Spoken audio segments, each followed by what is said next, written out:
This is the Wiiviewer. And the LilWiiviewer. And we're going to review Puyo Puyo Tetris. For the Nintendo Switch. This is my very first time ever playing a Puyo Puyo game. I mean, I played Tetris galore on my Game Boy back in the day. Have you ever played Puyo Puyo before? No, not really. When I play this game, I feel like it's a really good half of a game. I wonder which half I enjoyed more. Trigger warning. If you like Puyo Puyo, don't watch this. Are we going to be in agreement that Puyo Puyo sucks? I'm not going to say it sucks, but I will say it is incredibly hard and not that rewarding. Okay, it's worse than sucks. I guess I should rephrase. I don't find it rewarding. Thing about Puyo Puyo, it's unlike Tetris where you're just trying to make as many lines as possible. Puyo Puyo, a lot of times the strategy is just stop making as much combinations as possible so you can get a chain going. But to do that, it requires a lot of forethought, and forethought is boring. Puyo Puyo is a thinking man's puzzle game, and we have no time for that. Now, don't get me wrong, I enjoy different types of puzzle games. Like, I enjoy Columns. That was one of my very first reviews I did, Columns 3. Puyo Puyo felt like a variation of Columns. Maybe the game is just not made for you. Right. This game is incredibly popular in Japan, just like how Tetris is incredibly popular in the States. It makes sense to have this mashup.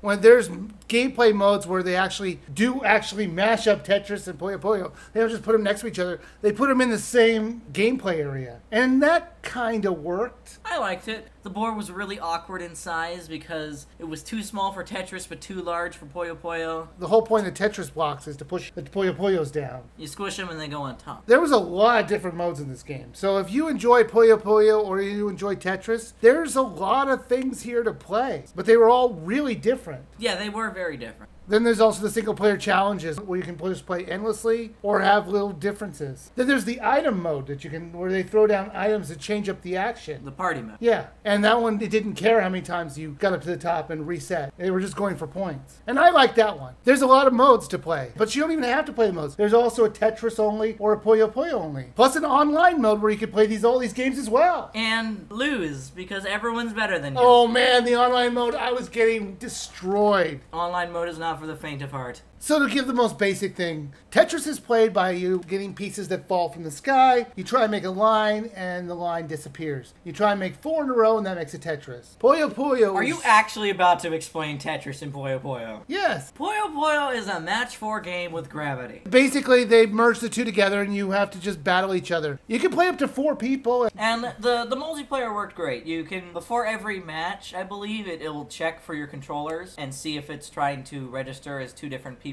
for example. So it does register very quickly that there's a second player trying to join when you share the Joy-Con or whatever, and it works well. And I gotta give the creators credit for creating a cheat code that basically unlocks everything. That was pretty cool. That was the most unexpected thing. They're like, nobody wants to play Puyo Puyo. Let's just go and put a cheat code in. I will say some of the extras in the game are quite interesting. Like how every Puyo Puyo and Tetris has different skins, some of which can be swaps, meaning the Puyo Puyo look like Tetris pieces, and Tetris pieces look like Puyo Puyos. Yeah. There's the Sonic and Knuckles one, because why not? There's retro-inspired ones, and it's all really cool, and the attention to detail is surprisingly high. Now, we should probably talk about the story, because it's insane. It's like some fan fiction writer said, just go write a story to this game, and make it as ridiculous and complicated as possible. It's a game about Tetris and weird globby blob. Do you have to have text boxes forever? I mean, I couldn't believe how much story they put into this. I'm sorry, the story is not that important. Thank goodness you could skip it. When I got to like the 7th part, I'm like, oh my god, this is going on forever. I do not care if this robot doesn't like me. You just kidnapped me. Let's play a game of Tetris. No, let's battle with knives. You kidnapped me and put me on a UFO. I don't think so. You're raining down Tetrises from the sky and everyone's like, ooh, look, box from the sky. No, you run, idiots. The story was driving me nuts because I'm like, there's not a lick of sense in this. Are you okay? Who thought this was a good idea? It's way too dramatic for a game that's about puzzles. The story is not meant to be serious. Any seriousness is put off for laughs. But it has so much detail. What is wrong with detail? It gets so boring. So I thought the story was hilarious at parts. There's a lot of, not really fourth wall breaks, but stuff that you could really only do within like the visual novel sense essence of the story that this really is. Well, I love visual novels. As you know, I love Phoenix, right? I like Danganronpa. I hated this because it felt like it was trying too hard. It was trying to make me care about these characters I couldn't give anything about. This story is just like a Saturday morning cartoon. They're not supposed to make you care about them. They're just made to make you laugh, and they do that well. So, LilWiiviewer, Puyo Puyo Tetris.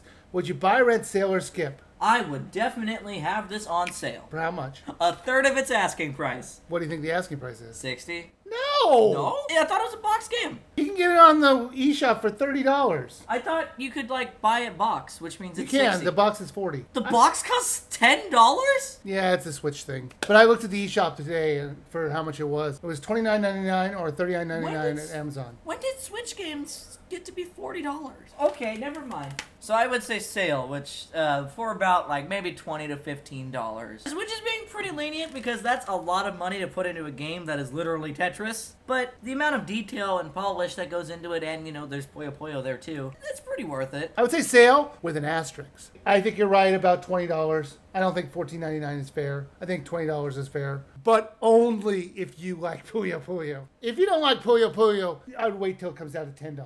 Because come on, if you don't like half the game, you're not going to enjoy this. There is a demo on the eShop that is incredibly lenient. It lets you play multiplayer and single player. Yeah, go for that. Yeah, I didn't know that. And the demo's actually, you could literally play the game for free. If you don't like what you see in the demo, you're not going to like the full package. But the package itself is quite impressive with all the modes they have. It was quite surprising.